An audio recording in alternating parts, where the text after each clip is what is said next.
समन्त चक्रवालेषु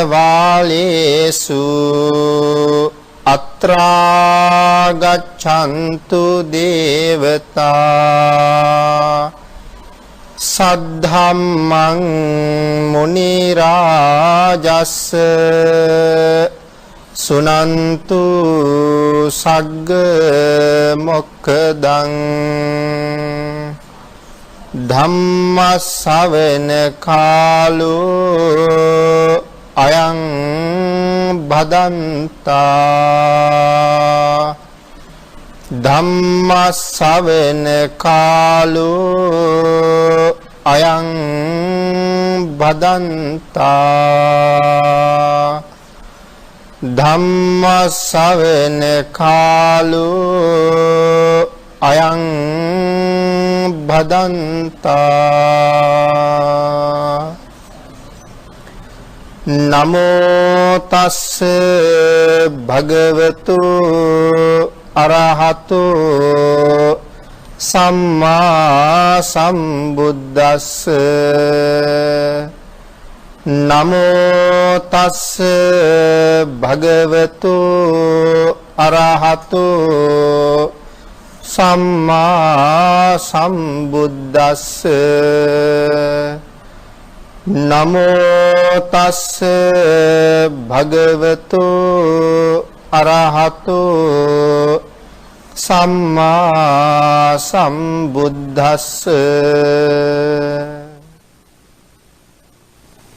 सद्धर्म श्रावक कारुणिक गुणगरुक बौद्ध पिන්නතුනි බොහෝම ශ්‍රද්ධාවෙන් යුක්තව මේ සදී පැහැදී සූදානම් වෙන්නේ තථාගත ශාන්තිනායක සම්මා සම්බුදු පියාණන් වහන්සේ ලෝක සත්වයන් පිළිබඳව අනන්ත අප්‍රමාණ දයාවෙන් කරුණාවෙන් යුක්තව අවබෝධ කරගෙන දේශනා කොට වදාළ අති උතුම් ශ්‍රී සද්ධර්මයෙන් අබමල් රේණුවකටත් වඩා අඩු ධර්ම කාරණාවක් පැහැදිලි කරගන්න පහුගිය සති දෙකක කාලය තුල පැය දෙකක පැය හතරක ධර්ම දේශනාවක් අපි සිද්ධ කළා මේ විශේෂ සූත්‍ර දේශනාවක් මහා සමය සූත්‍ර දේශනාව පදනම් කරගෙන ඒ දේශනාවේ තවත් එක ධර්ම දේශනාවක් තමයි අද දවසේ සිදු කරන්න සූදානම් වෙන්නේ අද ඒක දේශනාවකින් ධර්ම දේශනාව නිමා කරන්න කල්පනා කළා සමහර වෙලාවට ඊළඟ සතියේ දේශනාව ඉවර කරන්න පුළුවන් වෙයි. ඊසරේ අපි සඳහන් කරමින් සිටියේ අයිරාවණ දේව පුත්‍රයා පිළිබඳව. මෙයාට තියෙන කුඹ කියන්නේ ඔලු 33ක්.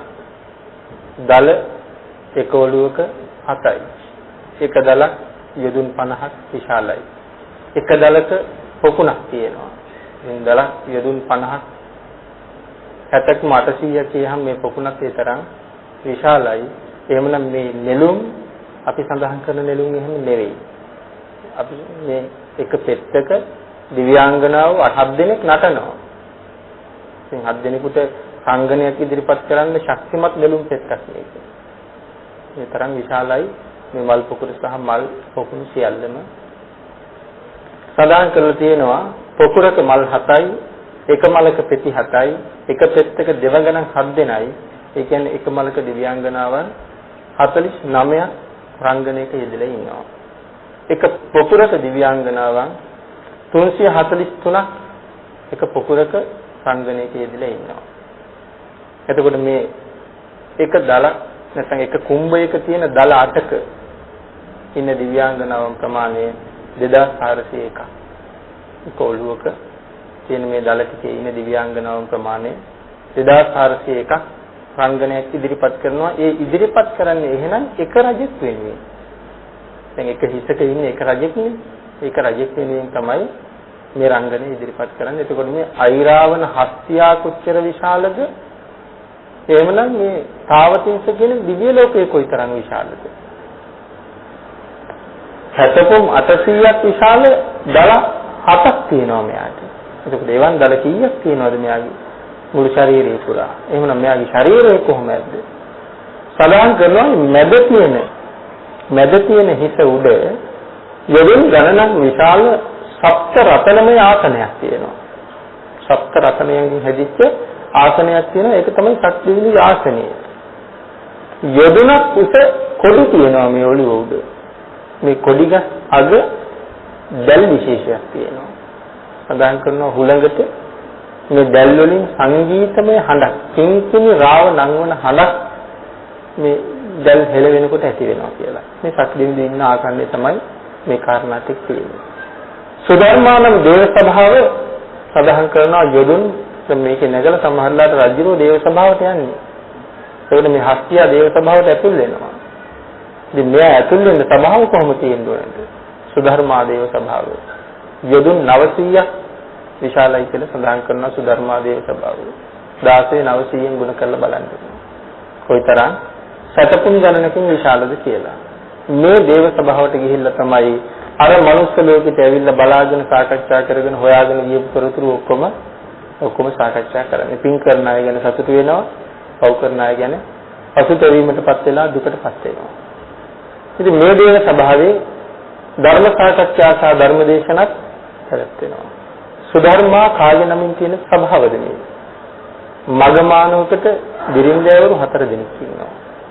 එක බිරින්දෑවක් සුධර්මා. මග බොහෝම පින්කම් කළේ. ඉතින් මග එක අවස්ථාවක අම්බලමක් හදනවා. විශේෂ පහසුකම් සියල්ලකින්ම සමන්විත වෙච්ච අම්බලමක් තමයි හදන්නේ. ස්වාමියා අම්බලම හදන වෙලාවේ බිරිඳ තවත් මෙතෙන්ට උදව් උපකාර කරමින් කටයුතු කරනවා. ඒ නිසා මේ සුධර්මා කියන බිරිඳ වෙනුවෙන් තමයි මේ සුධර්මා කියන දිව්‍ය සභාව පහළ වෙන්නේ. ඊළඟට මෙයා අනිත් විෂය තමයි නන්දා. නන්දා මෙයා හදන අම්බලම ළඟ පැම් පොකුණු හදනවා. මේ අම්බලමේ නතර වෙන අයට පහසුකම් සලසා ගන්න ඕනේ නිසා නාගන්න ශරීරය සපවත් කරගන්න පැම් පොකුණු. නන්දා වෙනුවෙන් පහළ වෙලා තියෙන විශාල පොකුණක්. දෙව්ලොව විශාල ඊටම අලංකාර සිසිල් ජලයෙන් පිරිච්ච මල් පිපුණ පොකුණක් නන්දා වෙනුවෙන් පහළ වෙනවා. චිත්‍රා වෙනුවෙන් යොදුන් 500ක චිත්‍රලතා වනය. මේ චිත්‍රා මේ අම්බලම වටේට ගස් කොළන් හිටෙව්වා. හේවන වැටෙන්නේ. පරිසරය ලස්සන වෙන්න. මල් ගස්, පළතුරු ගස්, හේවන තියෙන ගස්. ඒ නිසා මෙයාගෙන් යොදුන් 500ක චිත්‍රලතා වනය නිර්මාණය වෙලා තියෙනවා. 4 වෙනි කෙනා තමයි සුජාතා. සුජාතා හැබැයි මේක පින්කමක්වත් කරන්නේ නැහැ. සුජාතා තමයි බාලම බිරිඳ, 4 වෙනි බිරිඳ. කිසිම පින්කමකට සම්බන්ධ වෙන්නේ නැහැ. අනිත් සහෝදර බිරිඳවල 3 දෙනාමත් මගමානවකත් මෙයා නිතරම දැනුවත් කරනවා පින්කම් කරගන්න ජීවිතේ නිකන් ජීවිතේ ඛණ්ඩණය වෙන්න කැඩිලා ගෙවිලා විනාශ වෙලා යන්න ඉඩ දෙන්න එපා. ජීවිතේ පිනෙන් පෝෂණය කරගන්න. උනාට මෙයා මොනවද කරන්නේ? සුජාතගේ වැඩේම රූපලාවන්‍ය. කියන්නේ තමන්ගේ රූපය ලස්සන කරගන්නවා. මූණ හදා ගන්නවා, අතපය හදා ගන්නවා, රෝමගස් ඉවත් කර ගන්නවා, විවිධ දේවල් කරලා එයා තමන්ගේ ශරීරය ලස්සන කරන gadawල තමයි එදින හිටියේ. සුධර්මට ඊට එහා ජීවිතයක් තිබුණේ නැහැ කියන මේ කාරණාව එහෙම සඳහන් කරනවා. මග මැරිලා ගිහිල්ලා සක්දෙවිඳු හැටියට උපදිනවා. එයාගේ යාළුවෝ ටිකක් දෙව්ලොව උපදිනවා. එයාගේ බිරින්දෑවරු 3 දෙනා තමන් ආශ්‍රය කරගෙනම දෙව්ලොව එනවා. ටික දවසකින් මෙතුමා බලනවා සුජාතකෝ කියලා. සුජාතා ඉන්නත් දකින්නවා. සුජාතා ඉපදිලා ඉන්නවා කෙකින්නක් කියලා. කොකෙකුගේ ගැහණු සතෙක්. කෙකින්නක් කියලා ඉපදිලා ඇලග්ගාව ඉඳගෙන මාළු කොට අනුභව කරනවා. එයාගේ වැඩේනේ මාළු කොට ඉන්නවා දකින්නවා. ඒ වෙලාවේ කල්පනා කරනවා මේ අඥාන ස්ත්‍රියට කියපු දේවල් එකක්වත් ඇහුවේ නැහැ ඒ දවස්වල. ඇයි හිතාගෙන හිටියේ ජීවිතේ ඒක කියලා. දැන් අද ඇයට ලැබිලා තියෙන කය කවුරුත් ඒකට ප්‍රිය කරන්නේ නැහැ. මේ කෙකින්නට ප්‍රිය කරන කෙනෙක් කවුරුවත් නැහැ. ඇයට කොහොමද ඒ කය හම්බ වුනේ? මේක අපි හැමෝටම හරි වටින තැන. අපේ ජීවිතවල රැඳවල් නැතුව අපි ජීවිතේ ගත කරන්නේ වෙහෙසෙන්නේ මහන්සි වෙන්නේ ධනෙ හම්බ කරගන්න. ඒ ධනෙ හම්බ කිරීම නෙමෙයි මෙතන වැරද්ද හැටියට සඳහන් කරන්නේ. ධනෙ හම්බ කරලා අපි කෙරුවේ මේ කය පෝෂණය කළා. මේ කය කන්ද දුන්නා, බොණ්ඩ දුන්නා, හේදුවා, නෑවුවා, පිරිසිදු කෙරෙව්වා, ඇඳෙව්වා, සුවඳ ගැල්ලුවා, පියරු ගෑවා, මේ බොහෝ දේවල් කරලා මේ කය අලංකාර කර කර ජීවත් වුණා. බොහෝ දෙනාට මට ධනය ලැබුණේ කොහමද? ඇයි මට ධනය ලැබෙන්නේ? ඇයි මට කෑම ලැබෙන්නේ? සමහර අය ඉඳුල් භාජනයට අත දාලා කනවා. සමහර අය ඉල්ලගෙන කනවා. සමහර අය අපෙන් හිඟානකා හිඟා කනවා කියලා. එහෙම කෑම කාලා ජීවත් වෙන දවසකට 3 වේලෙන් වේල් 2යි. නැත්නම් 1 වේලයි. එහෙම ජීවත් වෙන අය තියෙනවා. මේ ඔක්කොම ඉන්නේ මනුස්ස ලෝකේ. එහෙම පිරිසක් අතර ඇයි මට හිතන හැටියට විපහදම් කරන්න ධනෙ ලැබුණේ? එහෙනම් ඒ වෙන හේතුවක් නිසා නෙමෙයි, සංසාරේ හම්බ කරපු ධනය දම්පින් සඳහා ඕන තරම් මේ අත නිදහස් කරලා දුන්න නිසා. අල්ලගෙන දීලා නෑ. අත නිදහස් කරලාම දීලා තියෙන දම්පින් සඳහා. ඒ නිසා අද මේ ජීවිතේ ලැබිලා තියෙනවා. අපිට ඉගෙන ගන්න පුළුවන් වුණේ හැමෝටම ඉගෙන ගන්න බැරි වුණානේ. අපිට ඉගෙන ගන්න පුළුවන් වුණා. අපි උසස් රැකියාව වලට ආවා. සමහර අය ඉගෙන ගත්තා, උපාධියකුත් ගත්තා. ඒ වගේ ජීවිතේ ඉවර වෙන තැනට ඇවිල්ලා අවුරුදු 40ක් 45ක් වෙන්න ඇවිල්ලා තාම රස්සාවක් හම්බුන්නේ නැහැ. එහෙමයි ඉන්නවා අපේ රටේ වුණ තරම්. ඉගෙන ගත්තා, උපාධියක් ගත්ත රස්සාව නැහැ. නමුත් සමහර කෙනෙක් මහා ලොකුට ඉගෙනගෙනත් නෑ, උපාධියක් නෑ, නමුත් එයා බොහොම ධනවත්. සමහර කෙනෙක් උපාධිය අරගෙන බොහොම ටික වෙලාවයි ටික කාලයයි එයාට හොඳ රැකියාවකුත් ලැබෙනවා. එහෙනම් මේ ලෝකය පාලනය වෙන ක්‍රමයක් තියෙනවා අපි දන්නේ නැති වුණාට. අපි එදා ක්‍රියාත්මක වෙච්ච හැටියට තමයි ස්වභාව ධර්මය අපිට කලකලා තියෙන්නේ. ඒ නිසා මෙදා ලැබිච්ච දේවල් වලින් මේ කයම අලංකාර කර ජීවත් වෙනවට වඩා ඊට අවශ්‍ය දේවල්ම සැප විහරණයම ලෞකික සැපේම හද ඉන්නවට වඩා ආපහු ධනෙ උපයන වැඩ පිළිවෙලකුත් යොදන්න ඕනේ. එහෙනම් ඒකට දම්පින්කම් ඕන තරම් කරන්න ඕනේ. ඊළඟට සිල් තියෙන්නත් ඕනේ. දැන් ඔය කොච්චර සැරසුවත් මේ සරසන කය අපි අරන් යනවද? අරන් යන්නේ නැහැ. ලක්ෂණ කෙදුවේ, හැඩ කෙරුවේ, සැරසුවේ, ඔප කෙරුවේ මෙහෙ දාලා යන කය. අරගෙන යන්නේ මොකද්ද එතකොට අපි මේකෙන් කරගත්ත හොඳ සහ නරක සිතුවිලි පරම්පරාව අරගෙන යන එක. දැන් කල්පනා කරලා බලන්න ඕනේ මේක උපවත් කරලා තිබුණට අරගෙන යන එකත් මේ වගේම ලස්සනද කියලා. අන්න දැන් තේරෙනවා එළවට ගෙනියන කෙනා ලස්සන නැත්තම් ඊළඟට මට හම් වෙන උපතත් ලස්සන නැහැ. මෙහෙන් ඊටාම ලස්සන දෙයක් එහාට ගෙනියන්න පුළුවන් වුණොත් එහෙදි මට ලස්සන කයක් හම්බ වෙනවා. හැබැයි මෙහෙන් ගෙනියන හිත ලස්සන වුනේ නැත්තම් එහෙදි මට හම්බ වෙන්නේ හැමෝම පිළිකුල් කරන කයක්. ගැඩවිලි කියන්නේ කවුද? ගැරන්ඩි කියන්නේ කවුද? පණුවෙක් කියන්නේ කවුද? වෙනත් අප්‍රසන්න සතෙක් කවුද? මෙයාට අපිට තිබිච්ච හැමදේම කාලයක් තිබුණා. එයා පිළිකුල් කරලා චී කියලා ඉවත දානවට වඩා එයා දිහා බලාගෙන මේ ධර්ම කාරණාව හිතන්න පුළුවන් නම් ඔබටත් මට වගේ ලස්සන මනුස්ස ජීවිතයක් තිබුණා. ඔබත් මං පුංචි කාලේ වගේම පෙරපාසල් ගියා. ඔබත් මං පුංචි කාලේ වගේම ශිෂ්‍යත්වයට මහන්සි වුණා. සාමාන්‍ය පෙළ පාස් වෙලා, උසස් පෙළ පාස් වෙලා, විශ්වවිද්‍යාලෙ ගිහිල්ලා උපාධියකුත් අරගෙන, ප්‍රස්තාවකුත් අරගෙන, ගෙවල් දොරවල් හදාගෙන, ආවාහ විවාහ වෙලා, යාන වාහන අරගෙන බොහෝම සැපට සමාජයේ උජාරුවට ජීවත් වෙනවා. ඒ ඔක්කොම දේවල් ඔබ සම්පාදනය කරගත්ත පෙර ඔබ කරලා තිබිච්ච දේවල් ඔබට පිහිට වෙච්ච හින්දා. හැබැයි ඒ ජීවිතෙන් ඔබට පෙර දේවල් භුක්ති විඳින්න අවශ්‍ය දේවල් ලබාගෙන ජීවත් වුණා මිසක් එකක් අමතක වුණා. බොහෝ දෙනාට සමාජය අමතක වෙනවා වගේම අර ඔක්කොම කරන්න ලබන්න මතක තිබුණා, සිල් රකින්න අමතක වුණා. ඒක අමතක වෙච්ච හින්දා අර මෙලවින් එලවට ගෙනියන කෙනා ඒ තරම් ලස්සන නෑ. එයා ලස්සන නැති හින්දා එලවදී මට හම්බ වෙන කයත් ඒ තරම් ලස්සන නෑ. එහෙනම් ඒ පණුවටත් අපිට වගේම ජීවිතයක් තිබුණා. දැන් හොඳටම මතකයි අර කිකින්නට තිබුණේ සැවිනකට තියෙන සැප. නමුත් අද කොහෙද එයා ඉන්නේ? එයාගේ හිත ලස්සන තිබුණේ නෑ. එයා කිකින්නක් හැටියට. නමුත් කල්යාණ මිත්‍ර ස්වාමියාත් එක්ක පින්කම් කරගත්ත අය අද දෙව්ලොවේ. ඒ නිසා සක්දෙවිඳු අනුකම්පා කරලා මෙතෙන්ට එනවා. මෙතෙන්ට ඇවිල්ලා අහනවා කොහොමද දැන් මොනවද කරන්නේ කියලා අහනවා. ඒ වෙලාවේ මෙයා කියනවා ස්වාමීනි ඔබ වහන්සේ කවුද? ඒයි කියනවා මම තමයි සක්‍රදේවේන්ද්‍ර. මම ඔබේ ස්වාමියා. මම ඔබට එදා කීවා කරගන්න ඕන දේ මම කීවා ජීවිතේ. නමුත් ඔබ ඒක සැලකුවේ නෑ.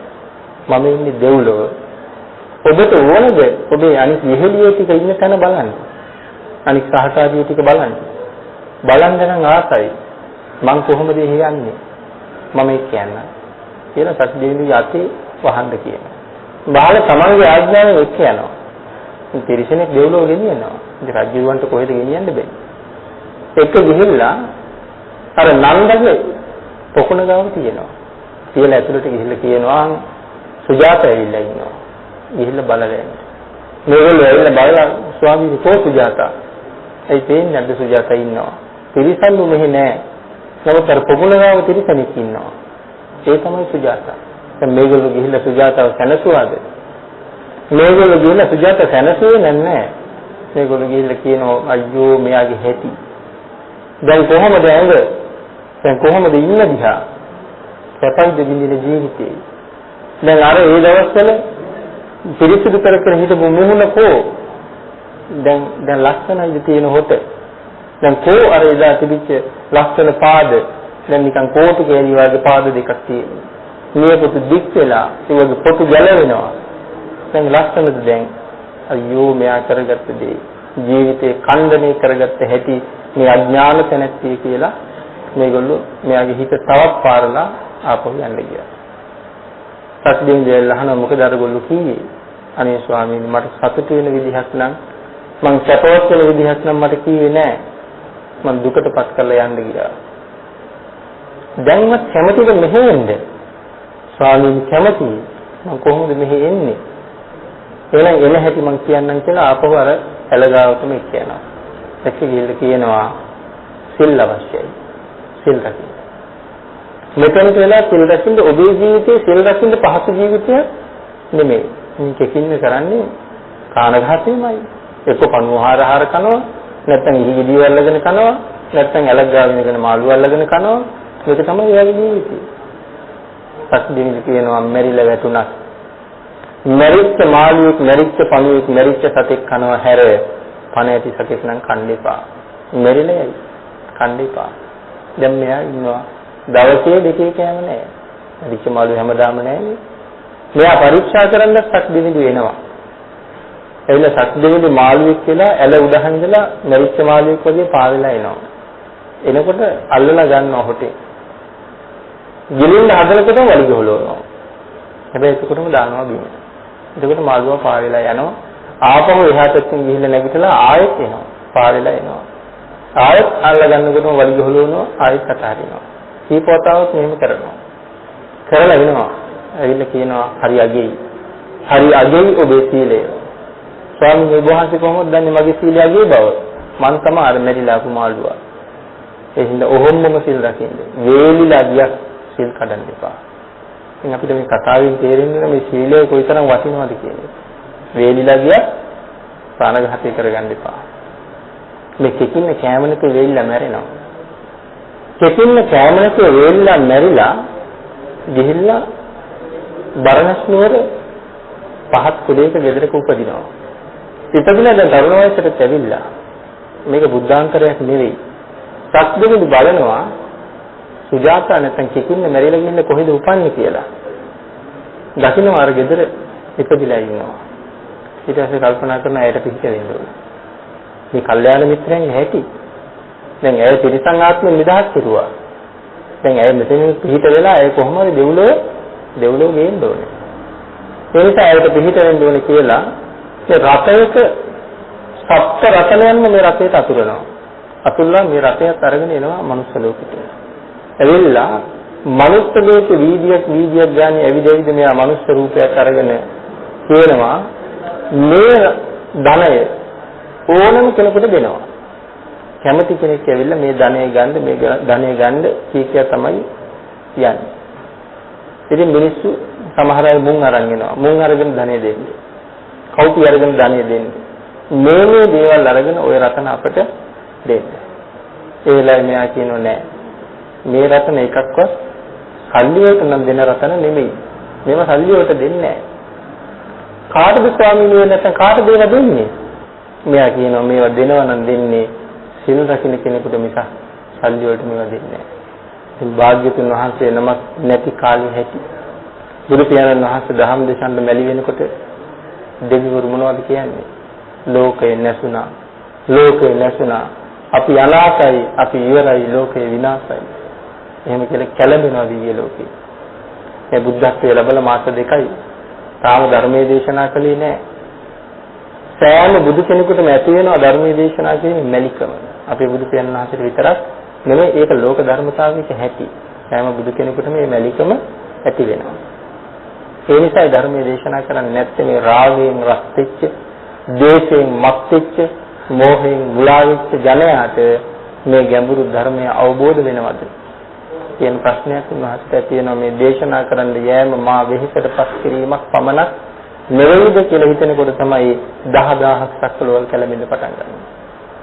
මේ 10000ක් සක්වලවල දෙවිවරු වෙනුවෙන් සහම්පති බ්‍රහ්මරාජයා බුදු පියාණන් වහන්සේ ළඟට එනවා. ඉතින් බ්‍රහ්මරාජයා ආරාධනා කරන්න සමහර විට අවශ්‍ය නැතුව ඇති. භාග්‍යවතුන් වහන්සේට තියෙන ඊට වඩා ඉහළ 이르දි. උන්වහන්සේ දන්නවා මේ ධර්මයේ තේරුම් ගන්න පුළුවන් අය ඉන්න බව. එනිසා ඒක මගේ මතයක්. මට හිතෙනවා කාගෙන් හරි ආරාධනාවක් ලැබෙන තුරුද භාග්‍යවතුන් වහන්සේ නිශ්ශබ්ද වෙන්නේ කියලා. මේ අවබෝධ කරගත්ත ධර්මයේ දේශනා කරන්න ආරාධනාවක් කවුරු හරි කරයි. එතෙක් නිශ්ශබ්ද වුණාද කියලා හිතෙනවා. සහම්පති බ්‍රහ්මරාජය ඇවිල්ලා දකුණු ධන මඩල බුදු පියාණන් වහන්සේ ළඟ බිම තියලා එතකොට වම් ධන මඩල ඉහළට එනවා. දකුණු ධන මඩල බිම තියහම වම් අතේ වැලමිට දකුණු පාදයේ ධන මඩල උඩ තියෙනවා. ඊළඟට අද බලන්නකො මේ වැඩි. එතකොට දෝත එකතු කරාම දෝත නළලි කියන්න බෑ. දෝත එකතු කරාම නහය දිහන් කට දිහන් තමයි දෝත හිටින්නේ. භාග්‍යවතුන් වහන්සේ ගාව හිසපාත් නොකරන කිසි කෙනෙක් නැහැ. ඒ නිසා මෙයා දෝත නළලි කියන්නේ ඔළුව පාත් කරන්න ඕනේ. ඔළුව පාත් කරලා දෝත නළලි තියලා බුදු පියාණන් වහන්සේට ආරාධනාවක් කරනවා. උත්තේහි විජිත වීර සංඝාමං අනන්ත සත්ත්ව විවර ලෝකේ දෙසස්සු භගවා ධම්මං අඤ්ඤාසාරෝ භවිස්සති. උත්තේහි විවර විජිත සංඝාමං පස් මරුන් දිනුවා වූ මහා වීරයන් වහන්සේ, ලෝකයට ණය නැති අති උත්තමයන්න් වහන්සේ, අවබෝධ කරගත් ශ්‍රී සද්ධර්මයේ ලෝකයට දේශනා කිරීම සඳහා මහා වීරයන් වහන්සේ නැගී සිටිනු මැනවි කියලා ආරාධනාව කරන උත්තේහි වීර කියලා කියන්නේ ඒකයි. ඒ ආරාධනාව කළාට පස්සේ භාග්‍යවතුන් වහන්සේ උත්තරයක් දෙනවා. බ්‍රහ්ම රාජේ අමාදුර ඇරියා සදහැතු සදහමුදත්වා අමාදුර විවෘත කරලායි තියෙන්නේ. මේ අමා දහම් ගඟ කෝටි ලක්ෂයක් සක්වල පුරා ගැලීම ආරම්භ වෙනවා බ්‍රහ්ම රාජයේ. කොහෙන්ද ආරම්භ වෙන්නේ? අපි දන්න ගංගා ගලන්නේ එක තැන් වලින්. අමා ගඟ පටන් ගන්න කොහෙන්ද? බරණසී පටනාරාමයෙන්. එතන ගලන්න පටන් ගත්ත අමා ගඟ තවමත් 10000ක් සක්වලවල් කෝටි ලක්ෂයක් සක්වලවල් සිසාරාගෙන මේ දහම් ගඟ ගලාගෙන හැලෙනවා. පවස තියෙන හැමෝම මේ ගඟෙන් පැන් අරන් පානය කරනවා. හැබැයි මේ පැන් පානය කරපු හැම කෙනෙක්ම සැනසුණා මිස දුක්ුනේ නෑ. පිපාසයෙන් පානය කරන්නේ මේ ගඟෙන් පානය කරපු අය සදාකාලික සුවයෙන්ම සැනසෙනවා. ඒ නිසා මේ දහම් ගඟ තාමත් ගලනවා. කැමැති අය ඒන් පැන් බොණ්ඩයි තියෙන්නේ. අමාදර විවර කරලායි තියෙන්නේ. ඒ නිසා එහෙමනම් දොරෙන් ඇතුළට ගියොත් තමයි මේ අමාදොර විවර කරපු මන්දිරය ඇතුලේ මොනවද තියෙන්නේ කියලා බලන්න වෙන්නේ. ඒ හින්දා ධර්මයේ පිළිබඳව දේශනා කරන තැන භාග්‍යවතුන් වහන්සේම පැහැදිලි කළා ඒහි පස්සිකෝ කියලා. ඇවිල්ලා බලන්න. කොහෙවත් ඉඳලා බලාගෙන මේක කරන්නේ. දැන් ඇවිල්ලා බලන්න ධර්මයේ තුලට එන්නේ. පිටපැත්තටලා ඉඳගෙන ධර්මයේ මිහිර පේන්නේ. පේන්නේ නෑ. ඇතුළට ඇවිල්ලා බලාපු කෙනාට තමයි මිහිර දකින්න පුළුවන්. ඉතින් එහෙම ධර්මයක් අපිට තියෙන නිසා අපි තාම තාම ප්‍රමාද වෙන්න අවශ්‍ය නැහැ කොහොමවත්. නමුත් භාග්‍යවතුන් වහන්සේ නැති කාලය ගැන සඳහන් කරන්නයි අපි මේක සඳහන් කළේ. අපි හොඳටම දන්නවා පින මොකද්ද, පව මොකද්ද, කළ යුත්තේ මොකද්ද, නොකළ යුත්තේ මොකද්ද කියලා. මේ කාලේ මිනිස්සුන්ට සල්ලි එපා, මේ ධනය දෙන්න, සල්ලි වලට දෙන්නේ නැහැ කියම මොනවටද දෙන්නේ කියම සිල් කියන අයට කිව්වා. මේගොල්ලෝ අහනවා සිල් කියන්නේ මොනවද? සිල් මොන පාටද? සිල් කොයි වගේද? ඉතින් මේ ධර්මයේ නැති බුදුන් නැති ලෝකෙ හැටි. ඊට පස්සේ මම කියලා දෙනවා සිල් කියන්නේ මොනවද? සිල් කොහොමද? සිල් කොයි වගේද කියලා. මේගොල්ලෝ කියනවා අහවල් පුද්ගලයාගේ දුව සිල් රකින්නවා කියලා එකක් කරනවා. මේ කුඹල්කාර දුවක්. සුජාත ගිහිල්ලා ඉපදිලා ඉන්නේ කුඹල්කාරයෙකුගේ ගෙදර.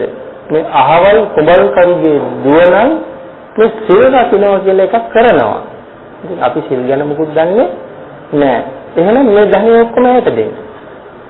ඒලයි මෙයා යනවා මේ කුඹල්කරුගේ ගෙදර. ගිහිල්ලා අහනවා මොනවද සිල් කියන්නේ, මොනවද ඔබ රකින්න සිල්? මෙයා කෙලින්ම කියනවා ස්වාමීනි මම පන්සිල් රකින්නවා. පන්සිල් කියන්නේ මොනවද? මෙයා පන්සිල් කියලා දෙනවා. ඊට පස්සේ කියනවා මේ ධනෙ ඔක්කොම ඔබට. මේ ධනෙ තේරම අරගන්න. සත්දේ විරුද්ධයක් පානවා. ඒ ධනෙ කිසි කෙනෙකුට හොරකම් කරන්න නම් බෑ. ඒ ධනෙ ඔක්කොම ඔබට. මේ විරුද්ධයේ බලෙන් කාටවත් ඒක හොරා ගන්න පුළුවන් කමක් නැහැ. ආයත් මෙතන දහම් කාරණාවක් අනාවරණය වෙනවා. බුදු පියාණන් වහන්සේගේ දේශනාව මෙලොවටයි පරලොවටයි දෙකටම එකක්. හුඟක් අය හිතාගෙන ඉන්නේ බුද්ධ දේශනාව පරලොවට විතරයි කියලා. බුදු දහම ප්‍රායෝගික නැහැ කියලා හිතාගෙන ඉන්නේ. මේ දහම තරම් ප්‍රායෝගික දහම ලෝක ධාතුවේ වෙන්නේ නැහැ. අපි හිතාගෙන ඉන්නේ නිවන් දකින්න පාරයි සල්ලි හොයන මාවතයි දෙකක් කියලා.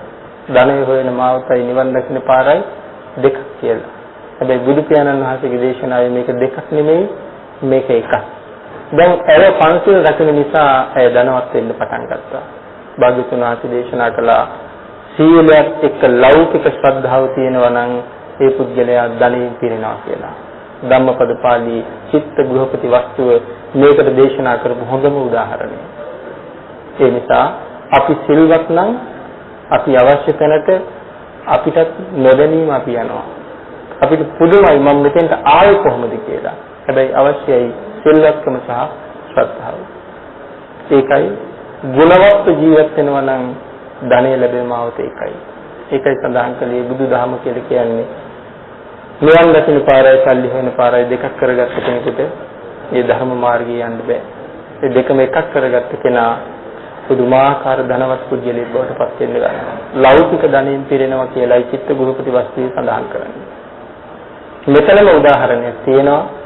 අර කාන්තාව සිල්වත් කියපු නිසා එයාට සප්තරසනයන්ම ලැබෙන්නේ. නිකන් ටිකක් එහෙම නෙවෙයි. මේවා පරිහරණය කරගෙන මේ තැනැත්තිය බොහෝම සීලවන්ත ජීවිතයක් ගත කරනවා. මේ සීලවන්ත ජීවිතය ගත කරලා මෙයා මැරිලා යනවා. මැරිලා ගිහිල්ලා කොහෙද උපදින්නේ? සක්දෙවිඳු ගාව උපදින්නේ. අවශ්‍ය වෙන්නේ කොහෙ ගෙන යන්නද? මෙහෙ ගෙනියන්න.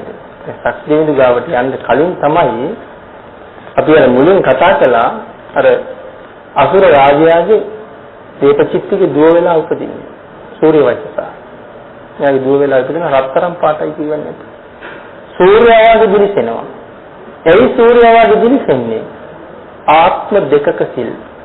මතකද ආත්ම දෙක? කෙකින්න වෙලා රැකපු සීලයයි කුඹල්කර්ගේ දුව වෙලා රැකපු සීලයයි. දැන් එහෙනම් කල්පනා කරන්න වෙනවා මේ රූපය ලක්ෂණ කරන්න තියෙන්නේ මොකද්ද? මේ රූපය ලක්ෂණ කරන්න තියෙන හොඳම ක්‍රමය තමයි සිල් ආරක්ෂා කරන එක. අද සිල් ආරක්ෂා කරනවා කියන්නේ හිත ලක්ෂණයි. අද හිත ලක්ෂණ නම් හෙට මගේ මුළු කයම ලක්ෂණයි. දැන් ආත්ම දෙකක සිල් තමයි අය රන්වන් පාටින් උපද්දවන්නේ. පෙර සංසාරේ රකින්න සීලය මේ සංසාරේ විපාක දෙන්න හැකි. දැන් මෙන්නට මේ අසුර රාජයාට අවශ්‍යයි දුව විවාහ කරලා දෙන්න. අසුරෝ පෙළ ගහලා ඉන්නනවා දුව විවාහ කරගන්න තරුණ අය. නමුත් දැන් මේ බොහෝ දෙනා ඉන්නකොට බොහෝ දෙනාට දෙන්න බෑනේ. එතකොට ලොකු ප්‍රශ්නයක්. ඒ නිසා වේදචිත්ති අසුරේන්ද්‍රය ප්‍රකාශ කරනවා මගේ දුවට එයා කැමති කෙනෙක් තෝරගන්න අවසර තියෙනවා. දැන් තෝරගන්න දවස තරුණ අසුරයෝ පිරිලා විශාල පිට්ටනියක් වගේ තැනක දෙව්ලොව විශාල ශාලාවක් වෙන්න ඇති. මෙතන එකතු වෙලා මේ විශාල පිරිසක් මේ අසුරේ කොහෙද ඉන්නේ? අසුරේ ඉන්නේ සාගරේ. දෙව්ලොව කිව්වට සාගරේ ආශ්‍රය කරගෙන අසුරේ ඉන්නේ. හැබැයි සඳහන් කරනවා දෙවෙනි දිව්‍ය ලෝකේ තරම් සැප සහිතයි කියලා. සස්දෙවි ඉන්න දිව්‍ය ලෝකේ තරම් සැප සහිතයි මේ අසුර විමාන. එතන අර අපි දුක් සහිත අසුර කියන කට්ටිය ගැන නෙමෙයි කතා කරන්නේ. අසුර අපාය ගැන නෙමෙයි. ඉතින් ඒ නිසා රැස් වෙලා ඉන්න දැන් දුවට කැමති කෙනෙක් තෝරගන්න. ඒ සස්දෙවිගේ බලාපොරොත්තු වෙනවා මේ අසුරෙක් එක්ක යනවා බලන එක නෙමෙයි Taman ඉන්න තැනට ගෙනියන එක. ඒ හින්දා සස්දෙවිත් මෙතෙන්ට ඇවිල්ලා ඉන්නවා දෙස්මාරු කරගෙන ඉන්නේ. මහලු අසුරෙක් හැටියටයි ඉන්නේ. තාම වයසක අසුරෙක්. දැන් ඉන්න ඔක්කොම තරුණ අසුරයෝ එතන ඉන්නවා දැන් මේ සූර්ය වච්චසව බලාපොරොත්තුෙන් ඇවිල්ලා වයස කෙරවලට ගියපු අසුරෙක්. දැන් මේ සූර්ය වච්චසව හැමෝම දිහා බැලුවා. එක්කෙනෙක් ගානේ පරීක්ෂාවෙන් බලනවා මූණ දිහා. එහෙම බලාගෙන යනකොට අර වයසක අසුරයව දැක්කා. ඒ දැක්කට පස්සේ සාගරේ රළ නැගෙනවා වගේ සංසාරේ තිබිච්ච ප්‍රේමය මතුවෙන්න පටන් ගන්නවා හිතේ. ඒත් එක්කම තමන්ගේ අතේ තියෙන මේ කැමැත්ත ඇති වෙන්නේ කවුරු පිළිබඳවද? ඔහුගේ ඇඟට ඒ අතේ තියෙන මල් ටික හිනවා. ඉහළින්ම අර වයසක අසුරයාගේ ඇඟට මේ මල් ටික විසි කරනවා. තරුණ අසුරයෝ ඔක්කොටම ලැජ්ජයිනේ දැන්. ඒ දින් බලාගෙන ප්‍රකාශ කරන අපේ රජුව මෙච්චර කාලයක් දුව ඉල්ලපු කෙනාට දුව දුන්නේ නැහැ. දැන් හොඳයිනේ. වයසක මහලු මිනිහෙක් දැන් දුව අරගෙන යනවා. ඕක කරගන්න තමයි ඕනේ වෙලා තිබෙන්නේ කියා තරුණයි පිටත් වෙලා ගියා සූර්යවච්චා ගිහිල්ලා අර වයසක අසුරයාගේ අතින් අල්ල ගන්නවා. ඒ වෙලාවේ ඇයගේ අතින් අල්ලගෙන අහසට පැන නැගලා කියනවා මම සක්‍රයා වෙමි කියලා ප්‍රකාශ කරනවා. ඒ වෙලාවේ සියලුම අසුරයන්ට හිතා ගන්නවත් බැරුව යනවා මහලු සක්‍රයා බොරුවසක්ම වගන ඇවිල්ලා සූර්යවච්චාව අරන් යනවා කියලා සමච්චල් කෙරුවා. වෙන කරන්න දෙයක් නැහැ. මගට යනකොට මාතලේ දිව්‍ය පුත්‍රයා මෙයාගේ අස්රතේ ඉගෙනලා තියෙනවා. යොදුන් 150ක් දිගයි මේ රතේ. අශ්ව බල 1000ක් තියෙනවා මේකට. අශ්ව බල 1000ක් කියලා කියන්නේ අශ්ව 1000ක් මේ රතේට බඳිනවා. යොදුන් 150ක් දිගයි. එතන සතපොම්නන් 3000 ගානකටත් වැඩි මේ රතේ දිග. ඉතින් මේක නංගගෙන ඉතාම වේගෙන් යන්නේ. හිමින් එහෙම යනවා නෙවෙයි අශ්ව බල 1000ක් තියාගෙන හිමින් යන්නේ නැහැ. ඉතාම වේගෙන් යන්නේ. ඒ යන ගමන් සිත්තන් වනයක් ආශ්‍රිතව ලං යනකොට ගුරු පැටව කෑ ගහනවා. ඒ වෙලාවේ අහනවා මාතලී කවුද කෑ ගහන්නේ? ස්වාමීනි කෑ ගහන්නේ ගුරු පැටව. ඒ ගුරු පැටව කෑ ගහන්නේ. ස්වාමීනි ඒගොල්ලෝ මේ රතේ හඬට බය වෙලා මේ වේගෙන් යනකොට අති භයානක හඬක් ඇහෙන්නේ. ඒගොල්ලෝ මේ හඬට බය වෙලා කෑ ගහන්නේ. මාතලී නවත්තන්න රතේ. දැන් මෙයා වේගෙන් යන්නේ ඇයි? අසුරය කොහොමද දෙවියත් එක තරහයි. දැන් මෙතන සත්දේවී මාතලේ විතරයි ඉන්නේ. තාම බලවත් අසුරයෝ. ඉතින් සත්දේවීත් එක්ක එන්න බෑ යුද්ධෙට. එන්න පුළුවන්.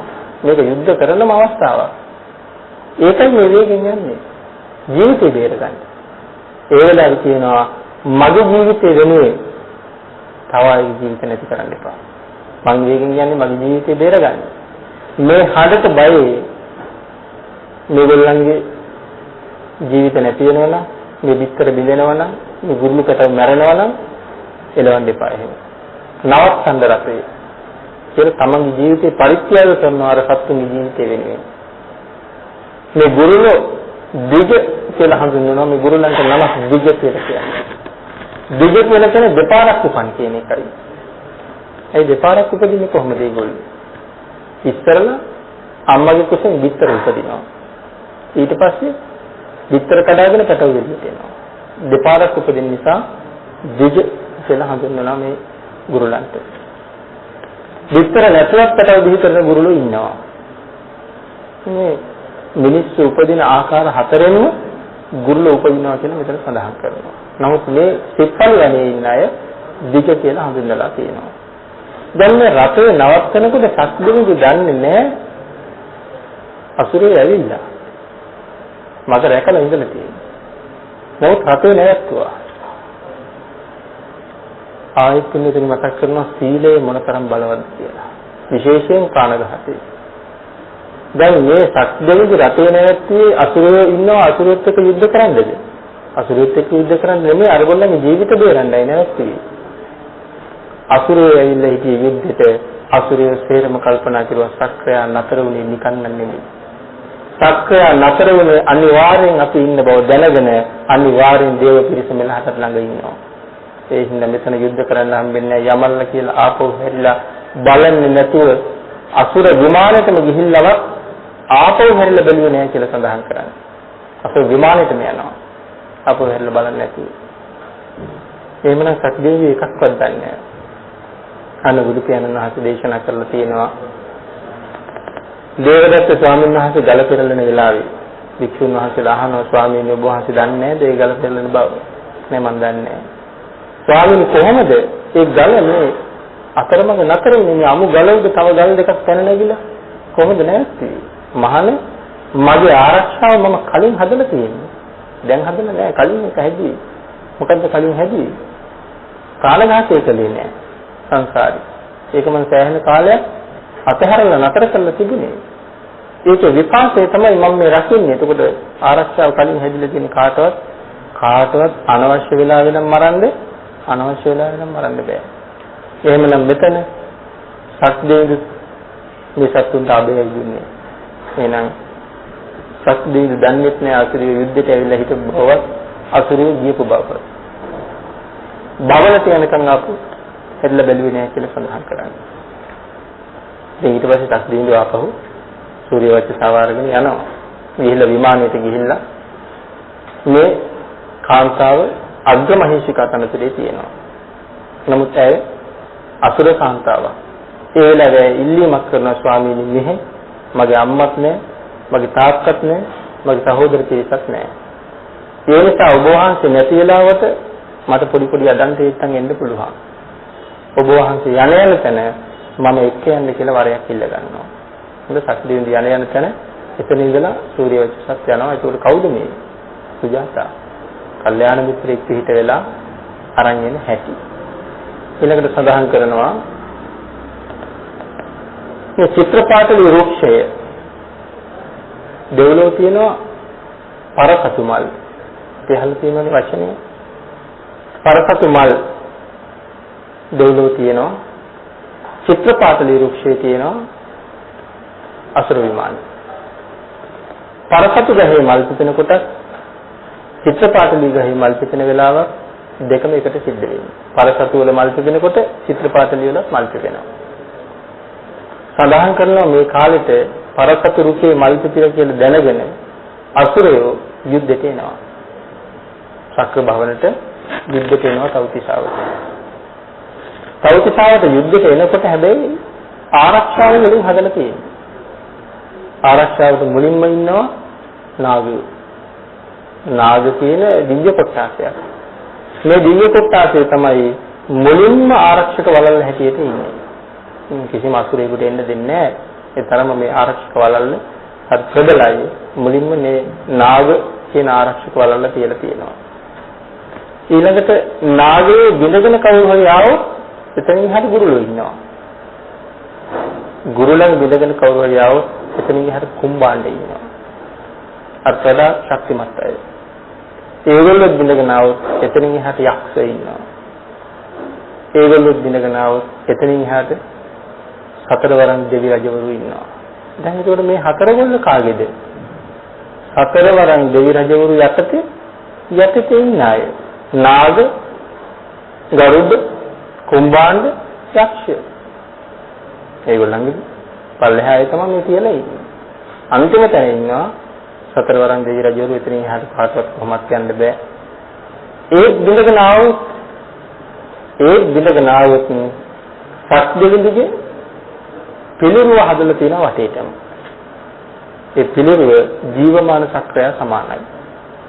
අපේ තියෙනවා වජ්‍රායුධය. සත් දෙවිඳුගේ ආයුධය අතේ තියෙන වජ්‍රායුධය. මේ දේශනාව ආරම්භ කරපු දවසේම කිව්වා ලෝකයේ අති භයානක ආයුධ හතරයි තියෙන්නේ කියලා. ඒකෙන් එකක් තමයි වජ්‍රායුධය. මහා මේරුවට දාලා ගැහුවොත් යොදුන් 1,68,000 කුස මහා මේරුව එක සැනින් කපාගෙන මහ පොළොව දක්වා මේ ආයුධය බහින්න පුළුවන් ආයුධයක්. ඒ තරම්ම දරුණුයි. කාට බය නැති වුණත් අසුරයෝ මේ ආයුධයට බයයි. අසුරයන්ට අර පිළිරුව දැක්ක ගමන් හිතෙන්නේ සක්‍ර දෙවියන්ගේ මෙතනක් ඉන්නවා. අනිත් පැත්තෙන් ගිහිල්ලා බලනකොට එතනක් ඉන්නවා. වටේම ඇවිල්ලා බලනකොට වටේම ඉන්නවා. ආපහු හැරිලා යන්න යනවා.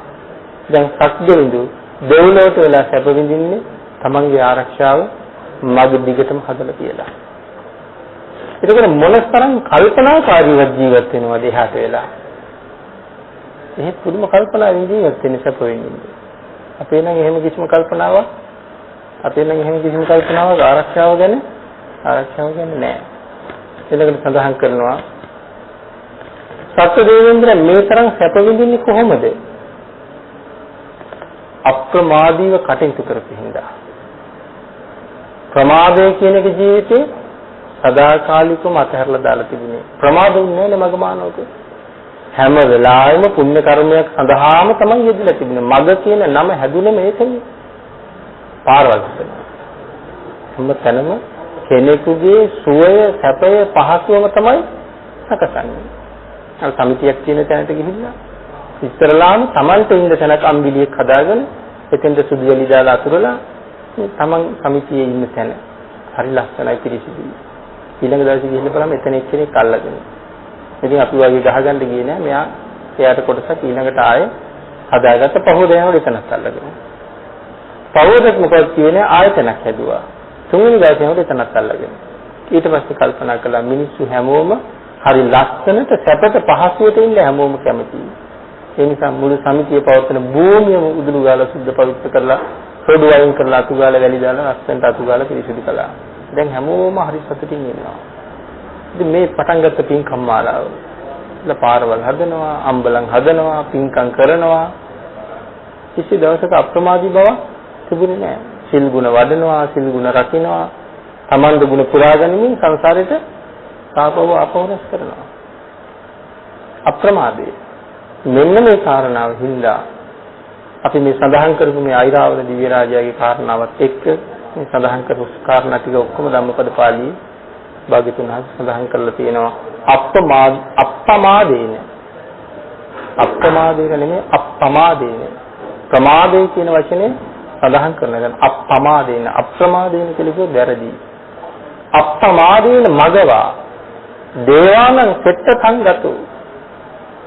මග අප්‍රමාදී වෙච්ච නිසා දෙවියන් අතර ශ්‍රේෂ්ඨත්වයට ගියා. දේවානං සෙට්ඨං ගතෝ. අප්‍රමාදෝ පතං සම්ති පමාදෝ ගරහිතෝ සදා. බුද්ධ ආදී අති උත්තමයන් වහන්සේලා අප්‍රමාදයේ ගරු කළා මිස ප්‍රමාදේ නම් කවදාවත් ගරු කළේ නැහැ. පමාදෝ ගරහිතෝ සදා. ප්‍රමාදයට හැම වෙලාවෙම භාග්‍යතුන් වහන්සේ මොකද්ද කළේ? ගැරහුවා. නින්දා කරුවා ප්‍රමාදයට. අප්‍රමාදී පුද්ගලයා දිහා විතරමයි භාග්‍යතුන් වහන්සේ බලන්නේ. අප්‍රමාදී පුද්ගලයා හොයාගෙනයි භාග්‍යතුන් වහන්සේ වඩින්නේ. නිවන් දකින පුද්ගලයා කොච්චර දුර හිටියත් භාග්‍යතුන් වහන්සේ ඒ පුද්ගලයාව හොයාගෙන යනවා. හැබැයි නිවන් නොදකින පුද්ගලයෝ ළඟ හිටියා භාග්‍යතුන් වහන්සේ ඒගොල්ලෝ ගාව සැඳුනේ නැහැ. ඒගොල්ලෝ භාග්‍යතුන් වහන්සේට අරමුණුන්නේ නැහැ. සඳහන් කරනවා ධර්මානුකූල නැති පුද්ගලයා භාග්‍යවතුන් වහන්සේගේ චීවරයේ කොළ අල්ලගෙන පිටිපස්සෙන් ගියා. එයා ඉන්නේ බුදු පියාණන් වහන්සේට වඩා හුඟක් ඈතින්. අපිට හිතෙන්නේ ළඟින් කියලා චීවරයේ කොළ අල්ලගෙන ඉන්නේ. නමුත් එයා බුදු පියාණන් වහන්සේට ඈතයි. අප්‍රමාදී පුජ්‍යලයා භාග්‍යවතුන් වහන්සේගෙන් ගෞ ගානක් ඈත හිටියත්, යොදුන් ගානක් ඈත හිටියත් එයා භාග්‍යවතුන් වහන්සේට ළඟයි. ඒ නිසා ඔබ අති උත්තමයන් වහන්සේට මම ළඟද ඈතද කියන එක හිතා ගන්න වෙනවා. ඒ නිසා අදට ඒක තීරණය කරලා දකින්න භාග්‍යතුන් වහන්සේගේ ධර්මයයි ලෝක සත්‍යයට දේශනා කළේ. ජිම්හාන මාසේ යථා පුස්සිතග්ගී. මොකද ඒක සඳහන් කරන්නේ? කතන සූත්‍රයේ. ජිම්හාන මාසේ යථා පුස්සිතග්ගී. භාග්‍යතුන් වහන්සේගේ අති ප්‍රණීතතර වූ මේ ධර්මය. දිව්‍ය අමාවක් බඳු ධර්මය, අමෘතයක් බඳු තථාගත ධර්මයේ හැම වචනයක් ගානෙම තියෙන්නේ නිවන් රසය. හැම වචනයකම තියෙන්නේ නිවන් රසය. මොකද්ද මේ ගිම්හාන කාලේ යතහපුස්සිතග්ගී කියලා කියන්නේ? ග්‍රීස්ම කාලේ හැම ගහකම මුල ඉඳලා අග්ගිස්සටම මල් පිපිලා. ගස්වල කොළ නැහැ, තනිකරම මල්. මහ පෘථිවිය පුරාම මල්, මුළු මහ පෘථිවියම මල්. මහා සාගරේ පුරාම මල්, මුළු විශ්ව ධාතුවම මල් ගොඩක්. මල් සාගරයක්. ගසුත් මල්, බිමත් මල්, සාගරයත් මල්. පාට පාට මල්. හරිම ලස්සනයි. තැන් වල සුදු පාට මල් යායක් මැද, තැන් වල රතු පාට මල්, කහ පාට මල්, තැඹිලි පාට මල්, පුදුමාකාර ලස්සනයි. මේ තමයි භාග්‍යවතුන් වහන්සේගේ සද්ධර්ම සාගරය. ධර්මයක් ඒ වගේ පටිච්ච සමුප්පාදේ, චතුරාර්ය සත්‍ය, ආර්ය අෂ්ටාංගික මාර්ගය, සතර සතිපට්ඨාන, සත්‍තිස් බෝධිපාක්ෂික ධර්ම හැම තැනම මල් වියන මල් යායක් වගේ භාග්‍යවතුන් වහන්සේ දේශනා කරපු ධර්මය. මේ මල් යායෙන් කොයි මල අරන් සිපගත්තත් මොකද්ද දැනෙන්නේ? සුවඳයි. භාග්‍යවතුන් වහන්සේගේ ශ්‍රී සද්ධර්ම රත්නයේ එක වචනයක් ජීවිතයට වැද්දගත්තා. ඒ වචනේ තියෙන නිවන් රසයමයි. ඒ එක වචනය අපි නිවනට ගෙනියනවාමයි. මේ අමා ධර්මය අපිට තාම අඩු නැතුව තියෙනවා කියලා සඳහන් කළා. තාම මේ සක්වල පුරාම ධම් ගඟ ගලනවා. හෙටක් අපිට නැහැ. හෙටක් නැහැනේ අපිට. අනාගතයක් නැහැ අපිට. අතීතයක් තියෙනවා. වර්තමානයේ කියන්නේ මේ ෂණය.